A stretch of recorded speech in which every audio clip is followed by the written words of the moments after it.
अस्सलाम वालेकुम। मुल्क में महंगाई इस कदर बढ़ चुकी है कि जितना झूठ बोलें, बल्कि अब तो झूठ बोलना दूसरे नंबर पे आ चुका है। कल की बात है, मैं सौदा लेने दुकान पर गया।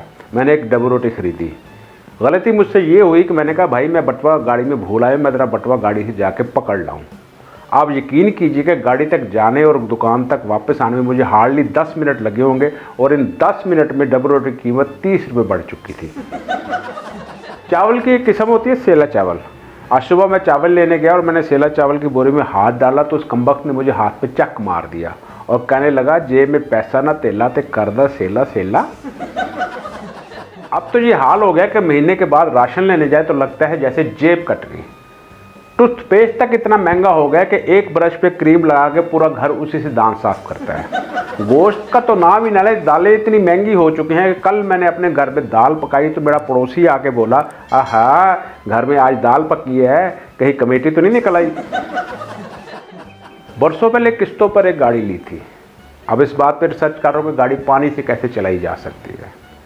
1.5-2 साल पहले गाड़ी की टैंकी फुल कराता था, अब सिर्फ गाड़ी की टायरों में हवा फुल कराता हूँ। कुछ दिन पहले एक मिस्त्री से कहा कि भाई पेट्रोल की टैंकी निकाल के इसमें साइकिल वाले पैडल लगा दे। उसने कहा भाईजान पैडल मारने के लिए भी टांगों में जान चाहिए, और जान तो सारी महंगाई ने निकाल ली है।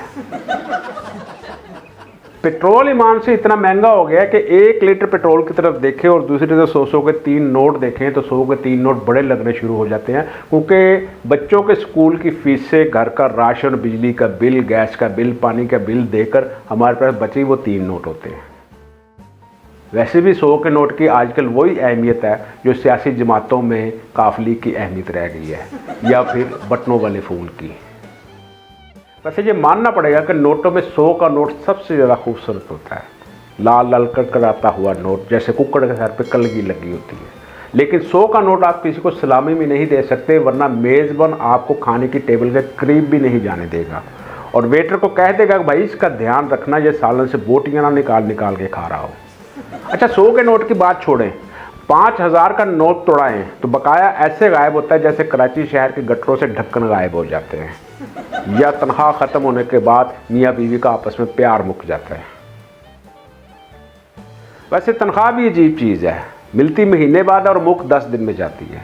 एक सियाने ने मुझे बताया कि तनख्वाह को महंगाई की दीमक लग चुकी है। मैंने फिर एक दिन तनख्वाह पे दीमक मार स्प्रे कर दिया। उस महीने तनख्वाह 10 मिनट बाद मुक गई। बिजली की बात सुन लें, जिस दिन हमारे मोहल्ले में बिजली का बिल आता है, हर बंदा बिजली का बिल पकड़ के मीटर को आंखें फाड़ फाड़ के चेक करता है, कहीं वापडा वाले हवाई जहाज़ का मीटर तो नहीं लगा गए। मुझे खुद इतना बिजली का बिल आता है कि मैं रातों को उठ उठ के चेक करता हूँ, कहीं चांद को तार मेरे मीटर से तो नहीं जा रही। बिजली के रेट की बात करें तो पाकिस्तान में सिगरेट नोशी के बाद हार्ट अटैक की सबसे बड़ी वजह बिजली का बिल है। हार्ट स्पेशलिस्ट के पास इलाज के लिए जाए तो वो सबसे पहले घर का बिजली का बिल मंगवाता है और उस पर लिखी हुई रकम के मुताबिक आपका इलाज शुरू करता है। मेरी आपको नसीहत है, कभी भी बिजली का बिल नंगे हाथों ना पकड़ें, बल्कि एक मोटा दस्ताना रखें और उससे पकड़ के बिजली का बिल पढ़ें, बल्कि ब्लड प्रेशर की 2 गोलियां खा लें। मैं खुद ये काम करता हूँ, मैं बिजली का बिल पढ़ने से पहले ब्लड प्रेशर की 2 गोलियां खा लेता हूँ। उसके बावजूद रकम पढ़ के मेरा ब्लड प्रेशर इतना ऊपर चला जाता है जितना आज के डॉलर का रेट चला गया है। बहरहाल मेरे ज़्यादा कहे को थोड़ा जाने और मेरी निगरान हुकूमत से दरख्वास्त है कि वो इस बात का जायज़ा लें कि कहीं महंगाई का जिन आबादी कंट्रोल करने के लिए तो नहीं छोड़ा गया, क्योंकि आजकल बच्चे बेचारे इतने कमज़ोर पैदा हो रहे हैं कि आप उनको पराम में लेके फिरने के बजाय ऊपर वाली जेब में डाल के आराम से बाजार ले जा सकते हैं। इजाज़त दीजिए, अल्लाह हाफिज़।